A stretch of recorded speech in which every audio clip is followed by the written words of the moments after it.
Matrix का elementary operation method आपको discuss करूंगा।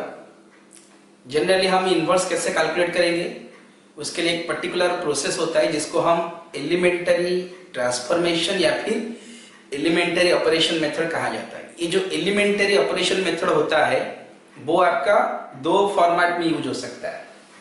तो ये जो एलिमेंटरी मेथड है, एलिमेंटरी ऑपरेशन, जिसको हम एलिमेंटरी ट्रांसफॉर्मेशन मेथड भी कह सकते हैं।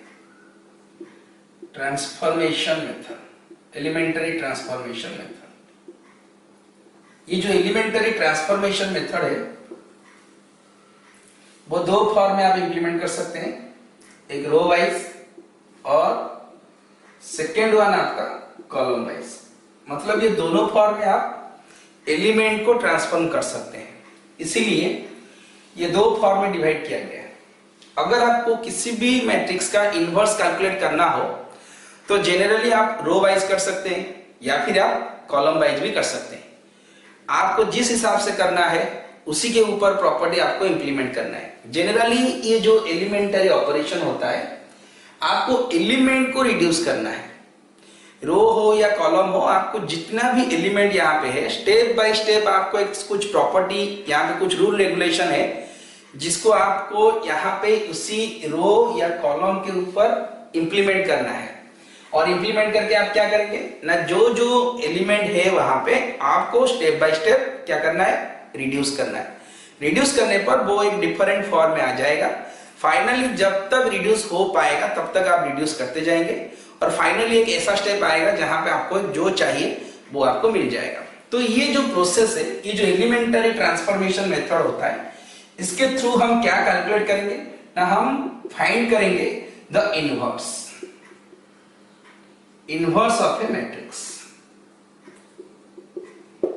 तो मैट्रिक्स का इनवर्स कैलकुलेट करने के लिए ये ट्रांसफॉर्मेशन मेथड हमारा यूज होता है। तो आज मैं इसी इनवर्स कैसे कैलकुलेट किया जाएगा उसके बारे में इस क्लास में डिस्कस करूंगा। तो जनरली इसके लिए हमें पहले ये तीन स्टेप या तीन रूल हमें फॉलो करना है। एलिमेंटरी मेथड में आपका यहाँ पे तीन रूल होता है, जो तीन रूल मैं आपको समझा देता हूं। पहला रूल होता है वी कैन इंटरचेंज। आप कोई भी रो या कॉलम के बीच इंटरचेंज कर सकते हैं। इंटरचेंज एनी टू रो या फिर कॉलम, कॉलम के साथ इंटरचेंज होगा, रो के साथ इंटरचेंज होगा। इसका मतलब भी मैं आपको समझा दूंगा। जनरली आपको कोई भी इंटरचेंज करना हो तो रो के बीच आप इस तरह का सिंबल यूज करेंगे।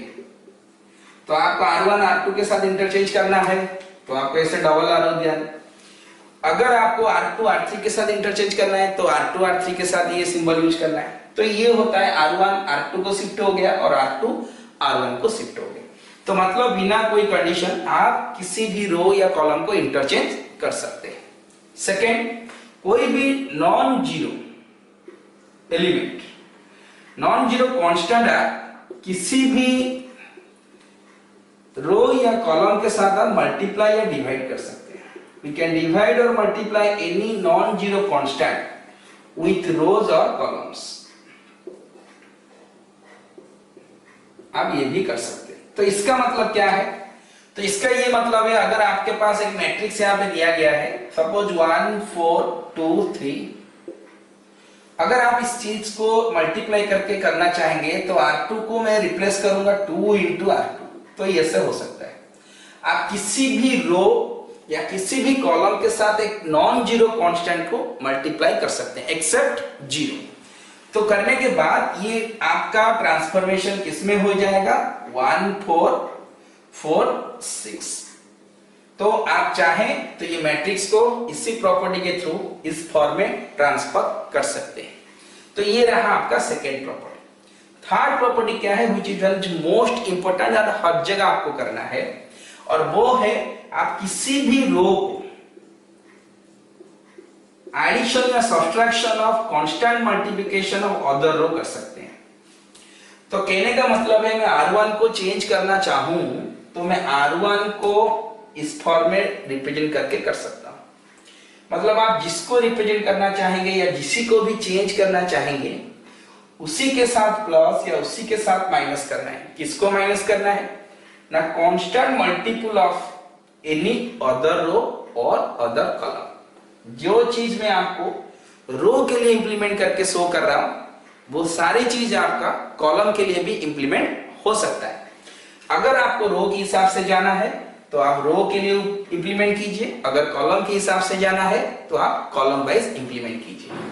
तो ये जो 3 रूल हुए उन्हीं 3 रूल को फॉलो करके इन्हीं ट्रांसफॉर्मेशन मेथड के थ्रू हम एक मैट्रिक्स का इनवर्स कैलकुलेट करेंगे। तो जनरली ये जो 3 रूल आपको सिर्फ याद रखना है, प्रॉब्लम करते वक्त इसको मैं और ही आसान तरीके से इसका मीनिंग क्या है, कैसे आपको इंप्लीमेंट करना है, वो मैं आपको एग्जाम्पल के थ्रू, पर्टिकुलर प्रॉब्लम के थ्रू आपको समझा दूंगा। ठीक है, तो आपको सिर्फ इतना याद रखना है कि अगर मुझे किसी भी कांस्टेंट को मल्टीप्लाई करना है या डिवाइड करना है एनी रो एनी कॉलम के साथ, दैट मींस आप मल्टीप्लिकेशन एंड डिवीजन कांस्टेंट के थ्रू कर सकते हैं, एडिशन सब्ट्रैक्शन आप रो टू रो या कॉलम टू कॉलम कर सकते हैं। सो उसी कॉन्सेप्ट को लेके अगर एक मैट्रिक्स का इनवर्स एग्जिस्ट होता है, अगर एक मैट्रिक्स का इनवर्स एग्जिस्ट होता है तो हम इसको कैलकुलेट कैसे करेंगे। तो जनरली इसके लिए हम एक कॉन्सेप्ट आ जाते हैं। आपको पता है कोई भी अगर ये 2 मैट्रिक्स का मल्टीप्लिकेशन एक आइडेंटिटी मैट्रिक्स होता है, अगर ए इज ए गिवन मैट्रिक्स है और वहां पे अगर एक बी मैट्रिक्स एग्जिस्ट होता है जिसका multiplication with A defined identity matrix, तो इसको हम इन्वर्टिबल कहेंगे। तो कहने का मतलब है एक मैट्रिक्स के साथ अगर और एक मैट्रिक्स मल्टीप्लाई करने पर वो अगर आपका आइडेंटिटी मैट्रिक्स रिप्रेजेंट कर रहा है तो मतलब वो मैट्रिक्स उसी गिवन मैट्रिक्स का इनवर्स कहा जाएगा। तो मतलब यहाँ पे बी को हम ए इनवर्स कहेंगे। तो जिस 2 मैट्रिक्स का मल्टीप्लिकेशन आइडेंटिटी होगा उसी को ही हम इनवर्स डिफाइन करेंगे। तो ए यहाँ पे बी का इनवर्स हुआ, B is also the inverse of क्या हो जाएगा, ए हो जाएगा। इसीलिए ये जो फॉर्मेट मैंने यहाँ पे लिखा है इसको मैं क्या करूंगा, अगर आप चाहें तो ये जो फॉर्मेट है आप इसको 2 फॉर्म में लिख सकते हैं, a into A inverse is equal to I और a inverse a is equal to I. देखिए आपको ये 2 फॉर्म याद रखना है क्योंकि इन्हीं 2 को लेके आप एक के ऊपर रो अप्लाई करेंगे और दूसरे के ऊपर आपको क्या अप्लाई करना है, कॉलम अप्लाई करना। तो आप ये दोनों फॉर्म को रिड्यूस करके इनवर्स मैट्रिक्स कैलकुलेट करेंगे। तो मैं अभी इतना थ्योरी को डिटेल्स नहीं जाऊंगा, तो मैं आपको पर्टिकुलरली प्रॉब्लम कैसे सॉल्व किया जाएगा with the help of elementary method उसी के बारे में मैं इस आज के क्लास में डिस्कस करूंगा। तो ये कुछ जानकारी था क्योंकि बिना जानकारी में आपको प्रॉब्लम करना भी बहुत ही डिफिकल्ट हो जाएगा, समझना भी आपके लिए बहुत ही डिफिकल्ट होगा। तो अभी मैं आपको एक 2x2 फॉर्म में पहले कैसे एलिमेंटरी ट्रांसफॉर्मेशन कैलकुलेट किया जाएगा उसके बारे में बताऊंगा। उसके बाद आपको 3x3 का कैलकुलेशन, मान के चलिए बहुत ही आसान है, आपको सिर्फ कॉन्सेप्ट समझना है और स्टेप बाय स्टेप मैं क्या फॉलो कर रहा हूं आप उसी स्टेप को थोड़ा ध्यान में रखना है। बाकी सब क्वेश्चन आपको बहुत ही आसान लगेगा, जब आप खुद प्रैक्टिस कर लेंगे तो ये भी आपके लिए बहुत ही इजी बन जाएगा। तो मैं अभी आपको नेक्स्ट 2x2 का एक प्रॉब्लम आपको सॉल्व करके दिखाऊंगा।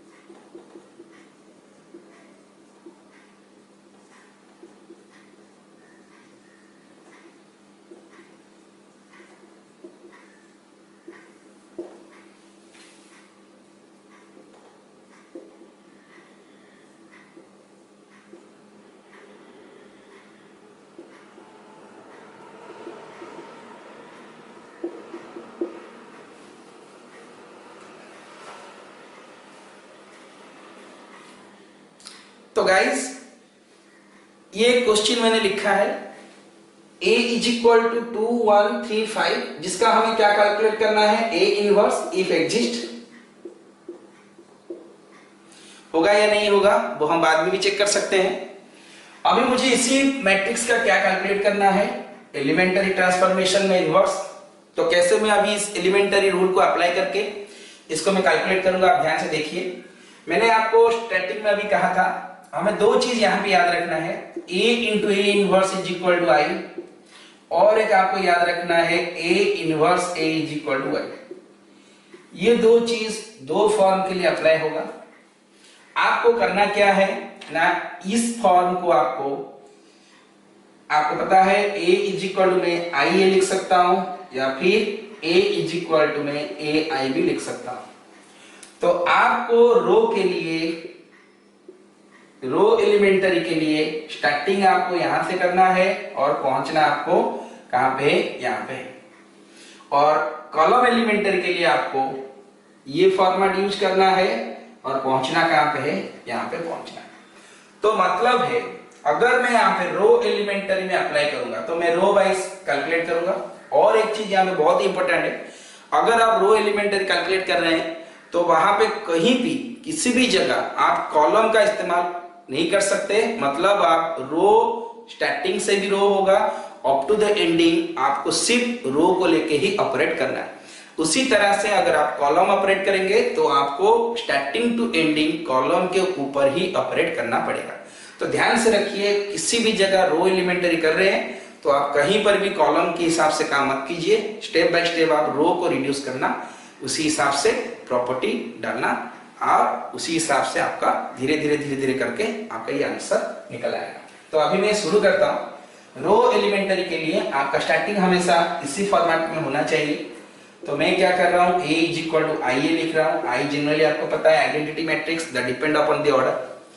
तो स्टेप बाय स्टेप अभी मैं क्या कर रहा हूँ, ध्यान से देखिए। पहले आपको ए का वैल्यू यहाँ पे लिखना है 2135, और यहाँ पे आई का वैल्यू आपको 1001 लिखना है, और ये हो गया आपका ए। ठीक है, तो मतलब है अगर आपको रो एलिमेंटरी में जाना है तो आप हमेशा इसी जगह से शुरू करेंगे और धीरे धीरे करके आपको रिड्यूस करके कहां पे पहुंचना है ना, I is equal to A inverse A तक। ये आपका कंक्लूजन होना चाहिए। तो इसका ये मतलब हुआ, ये कौन स्टेटमेंट को आपको इसी स्टेटमेंट में कन्वर्ट करना है। कन्वर्ट करने के लिए आपको एलिमेंटरी ऑपरेशन करना पड़ेगा। तो अभी देखिए, ये अभी मैं क्या कर रहा हूं, रूल क्या कह रहा है अभी मैं आपको समझाता हूं। आपका जो लेफ्ट साइड है उसको आपको आइडेंटिटी फॉर्म में लाना है। आइडेंटिटी फॉर्म में लाने के लिए ध्यान से देखिए, मैं यहाँ पे ये जो 10 फॉर्म है, मैं इस चीज को 10 फॉर्म में कन्वर्ट करूंगा। मतलब ये जो फॉर्मेट है इसको आपको 10 फॉर्म में लाना है। रूल कह रहा है पहले आप हर रो का डायगोनल एलिमेंट, आप रो वाइज जा रहे हैं। देखिए यहाँ पे रो वाइज अगर मैं जाऊंगा तो ये आपका पहला रो हो गया। तो पहला रो का पहला एलिमेंट आपका 2 है और आपको 1 बनाना है। इसलिए आप क्या करेंगे, कहीं पर भी आपको 1 बनाना हो, जो भी लिखा है उसका ऑपोजिट आप मल्टीप्लाई कीजिए। बहुत ही सिंपल तरीका है, सिर्फ आपको ध्यान से समझना है कि मैं क्या कर रहा हूं।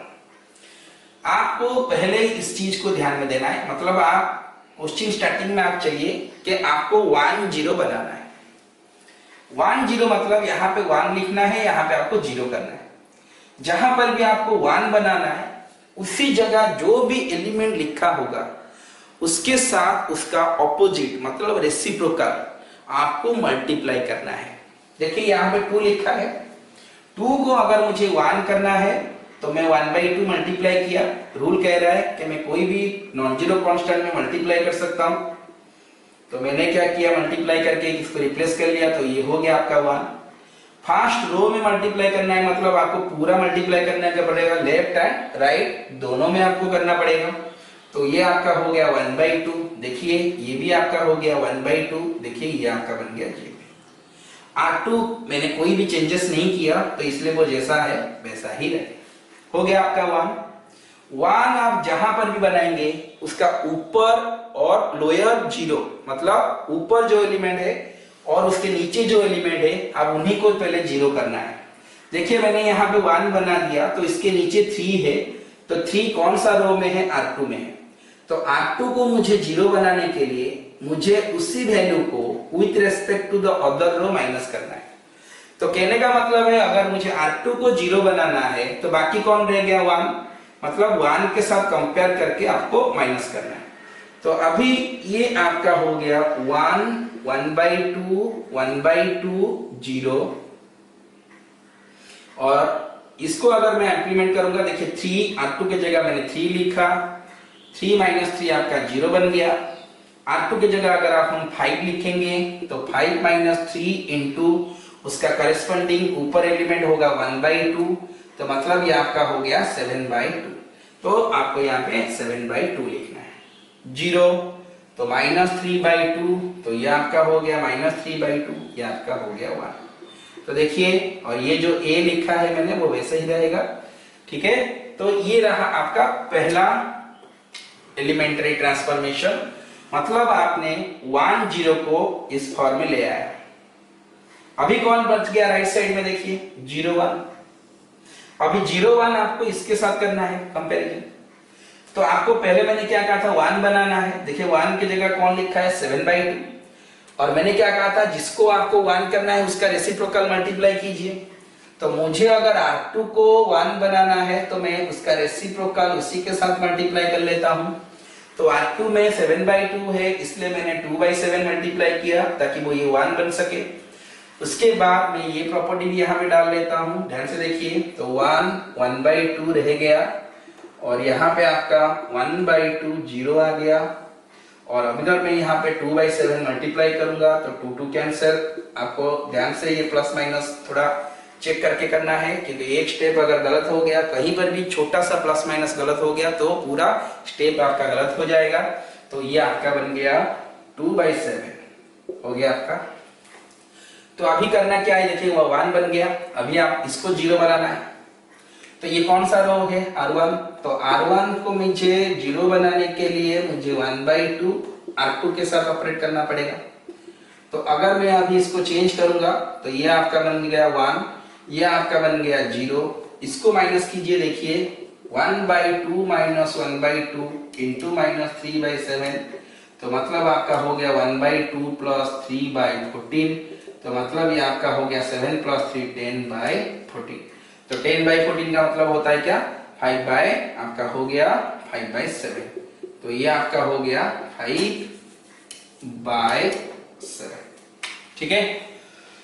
तो दूसरा वाला आ जाते हैं 0 0, ये आपका हो गया 1/2 मतलब -1/7, ठीक है। और ये तो आपका पहले से हो, इसको कोई चेंजेस नहीं करना है। तो ये आपका हो गया, देखिए लेफ्ट हैंड साइड आपका आइडेंटिटी आ गया, मतलब ये रहा आपका I। देखिए ये A के A रह गया। ये जो रिजल्ट आपको यहाँ पे मिला वो आपका A इनवर्स बन गया। तो मतलब मैंने क्या कहा था, आपको यहां से कहां तक जाना है, इस फॉर्म में जाना है। देखिए लेफ्ट साइड को मैंने I कर दिया। यहाँ पे आपका जो नया फॉर्मेट क्रिएट हुआ वो आपका A इनवर्स बन गया, और ये जो A अपने पोजीशन में था वो वैसा ही रहा। तो मतलब इस मैट्रिक्स का इनवर्स कौन बना, 5/7 -1/7 -3/7 2/7। तो अगर आप इसको एक बार समझ नहीं पा रहे तो ध्यान से उसको रिपीट करके आप फिर से देखिए, समझिए कि स्टेप बाय स्टेप में किसके बाद किसका कौन सा स्टेप में 1 उसके बाद 0 बना रहा। तो 1-2 बार आप फिर से रिपीट करके देखेंगे तो आपको समझ में आ जाएगा। सिर्फ आपको इतना ध्यान में कॉन्सेप्ट में रखना है, पहले आप ये लेफ्ट हैंड साइड में जो भी एलिमेंट है सबको आपको आइडेंटिटी में कन्वर्ट करना है।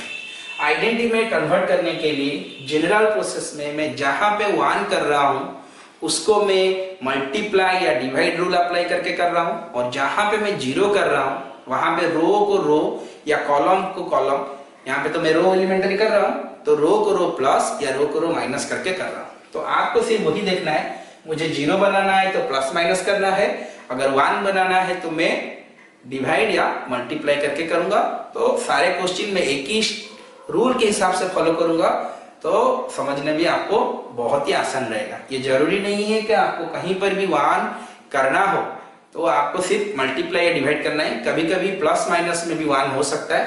तो वो डिपेंड करता है आप किस तरह से स्टेप को फॉलो करके या किस तरह से स्टेप को आप खुद कैलकुलेट करें। तो ये क्वेश्चन 2/2 का होगा।